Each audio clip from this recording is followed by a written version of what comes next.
C'est sûr que la roue tourne. Monsieur Ramazani Chadari, un tout-puissant à l'époque de Joseph Kabila, pleure aujourd'hui. Mais sauf que il a oublié qu'il y a quelques années, ce monsieur nous a promis que ce pays sera ingouvernable. Et il a dit qu'on ne va pas nous intimider.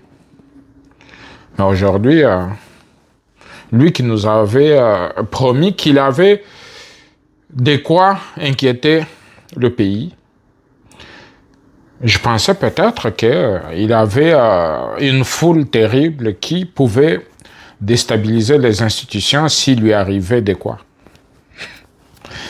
Mais à ma grande surprise, le monsieur est arrêté, puis sa femme amène quelques individus devant ce que j'ai appelé hier le mur des lamentations, donc qui est devenu l'ambassade des États-Unis, est devenu un mur de lamentation. Hier, le monsieur, en fait, sa femme amène même pas une dizaine de femmes là-bas à l'ambassade pour se plaindre du sort de son mari.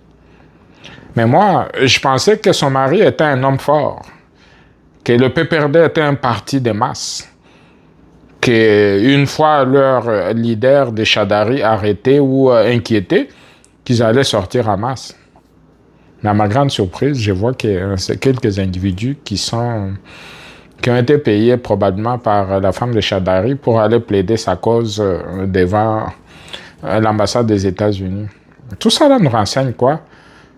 Leur force, c'était pas la masse, c'était pas la population. C'était plutôt le fait que Kabila avait toutes les cartes en main et que Chadari a pensé que, quoi qu'il arrive, Kabila va faire tout pour récupérer la situation. Souvenez-vous de ce qu'avait dit à l'époque le ministre de la Justice, Tunda Kasenda ou quelque chose comme ça. Il avait dit Yemei. Donc, Chadari aussi avait l'espoir en Yemei. Yemei, c'est qui? C'est Joseph Kabila. Joseph Kabila, aujourd'hui, lui-même, est incapable de récupérer la situation, est devenu un fugitif qui erre là, ça et là, qui n'a plus de domicile fixe et qui, aux dernières nouvelles, on dirait qu'il est devenu citoyen de, je sais pas, Swaziland ou quelque chose comme ça. Donc le gars, il est devenu un brebis errant, puis c'est tout ça là pour dire qu'à un moment donné, l'amour de son pays devait primer. Pour tous ceux-là qui sont en train de mettre le Congo en difficulté, puis qui pensent qu'ils vont s'en sortir comme ça, je pense que c'est un exemple qui vient d'être donné. On ne peut pas trahir son pays puis espérer prospérer. Qu'est-ce que Chadari manquait? Je l'ai dit hier. Ils ont détourné beaucoup d'argent dans ce pays. Ils ont construit des maisons un peu partout, que ce soit au Maniema, que ce soit à Kinshasa, à Lubumbashi, un peu partout, puis en Occident. Ils ont des maisons, puis ils ont des biens, ils ont de quoi vivre. Mais sauf que un voleur n'est jamais satisfait. Puis là, aujourd'hui, ils ont tous parié au retour au pouvoir de Joseph Kabila. Ils se sont dit, oh non, on a des généraux qui vont tout faire pour que Joseph Kabila revienne au pouvoir. On a des militaires qui sont à notre solde, puis qui croient en nous. Mais ils ont oublié que le plus important dans tout ça, là, c'est la population, c'est le peuple. Parce que si tu as le peuple derrière toi, je pense que tu peux rien craindre si tu as le peuple derrière toi. Et c'est ce qu'on est en train d'observer maintenant. Kabila a été condamné à mort. On n'a pas vu un chat dehors pour le défendre. Ramazani Chadari est arrêté pour des troubles que lui seul sait comment, avec son Kabila des pères, ils savent qu'est-ce qu'ils sont en train de faire. Puis aujourd'hui, on l'arrête, puis pas un chat dans la rue. Donc, tout ça, on devait comprendre qu'on ne peut pas, de façon indéfinie, trahir la nation. Un autre, là, de Roger Lumbala, aujourd'hui, jugé en France pour 30 ans. Et personne ne fait attention à cela. Et personne ne tire des leçons à ce genre de situation. Puis il y en a d'autres, comme ce troubadour de Daniel Safou. Malgré les signaux clairs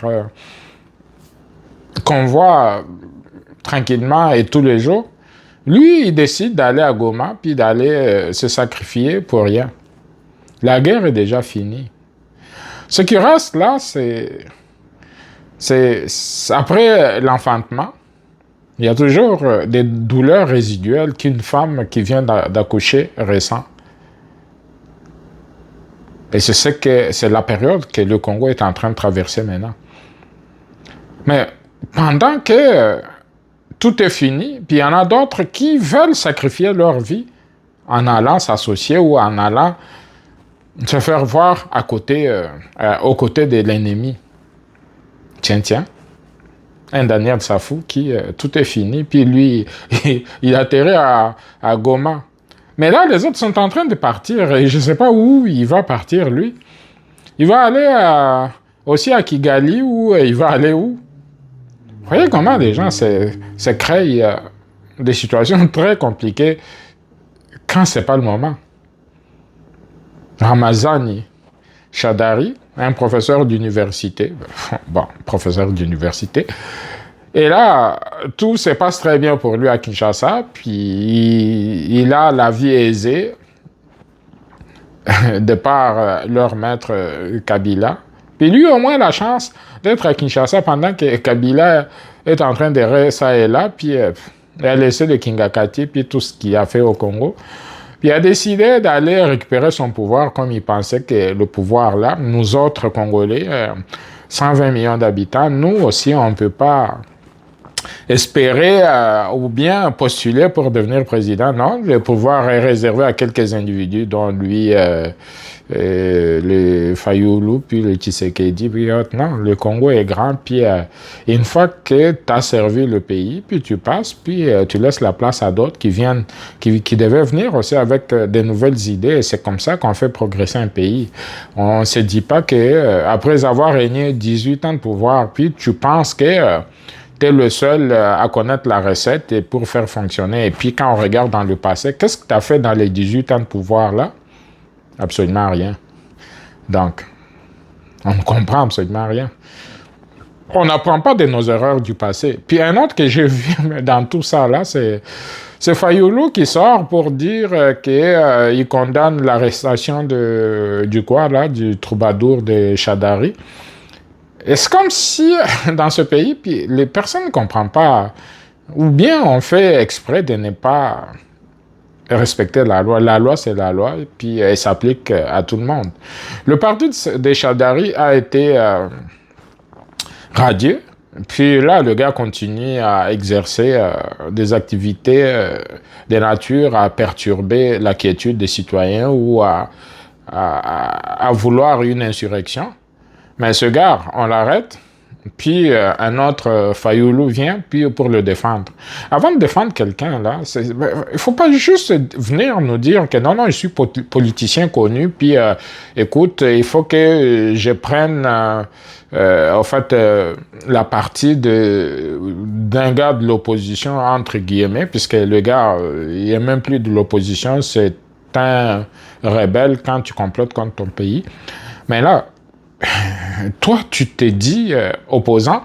Je sais pas, quand toi-même, Fayoulou, tu vas être président, si jamais tu as de la chance de le devenir, tu voudras que des gens sabotent les lois du pays, puis que tu te dises, non, parce que c'est un opposant, il peut saboter les lois du pays, puis on fera rien, puisque sinon le peuple va dire non. Nous sommes tous égaux devant la loi. Que ce soit toi Fayoulou, que ce soit lui-même Chadari, et Kabila, puis tout ce monde-là, nous tous, on est des citoyens congolais. Si, dans le cas de Kabila, c'est un peu discutable, mais pour le reste, on est tous des citoyens congolais. Et on est tous égaux devant la loi. Tu vas pas me dire que Chadari, lui, est supérieur à Eli, puis lui, de ce point de vue, il peut créer des troubles comme il est en train de le faire, et que tout va bien, puis qu'on ne dise rien. Foutaise. Donc, on s'attend à ce que tout le monde soit respectueux de la loi, puis que tout le monde s'arrange pour faire que le Congo passe avant tout.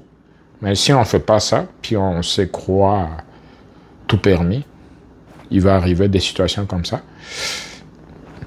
Tiens. Ben moi, j'attends toujours, hein, j'attends. Parce que Chadari a été arrêté, puis j'attendais voir comment le pays allait être dans le trouble à cause de l'arrestation, puis que la ville allait être ingouvernable à cause qu'on a arrêté le tout-puissant Chadari. Mais il ne s'est rien passé. Donc, il n'y a personne au-dessus de la loi. Bonne soirée à tous.